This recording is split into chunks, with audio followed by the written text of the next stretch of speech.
It's print day in the studio. Join me as I make some fabric inspired by monks walking across the United States. Simple. What I have is I have a padded work surface with a plastic over it. I have print paste and I have thickened dye, which is fiber-reactive dye mixed with print paste. I have a small screen with a stencil that I cut out myself, and I'm ready to go. Now I'm going to do a screen print. What I'm going to mix with a little scraper is some of that thickened dye, but I'm going to add to it a little bit of print paste. Now I'm going to take the mixture at the edge of my spatula and I'm going to press it through that screen, all the way through the opening of the organic stencil shape. To pick up the screen, a little pressure on the edge to lift it up cleanly. And now I'm going to place this randomly over the surface of the cloth until I have an all-over pattern.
Repeat pattern. In this case, I'm not doing a random pattern like I did before. I've got these funny little stripes that I've cut out of some stencil plastic and taped to the bottom of my screen.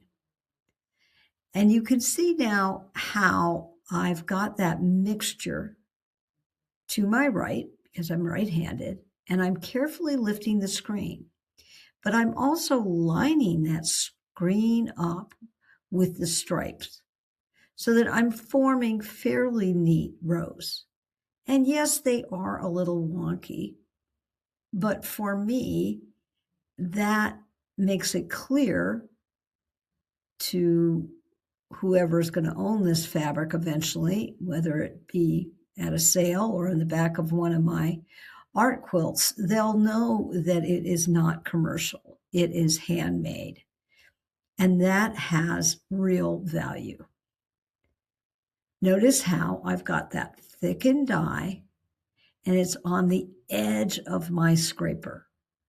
And I'm just simply lining it up, filling up my scraper edge and pressing it through the screen.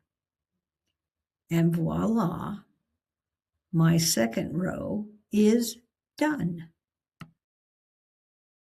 Production print. So using that same stripe, I'm now going to print over those stripes and at the same time clean my screen by reducing the amount of actual dye, actual color, by screening through print paste. This is a really fun thing to do, and it also creates a really wonderful change in value on this all over print.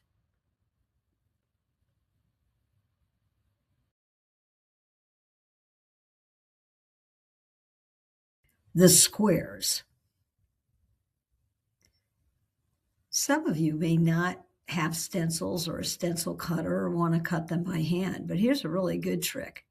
You just get a small screen and some tape, and you can see I've got some green painter's tape on it, and I've mixed up a little yellow and orange together. And now I'm creating a pattern that is somewhere in between random and organized. And I can do this just simply by lining up my screen with the edge or the corner of the other square and using the technique I've described before, pulling through print paste that's mixed with dye.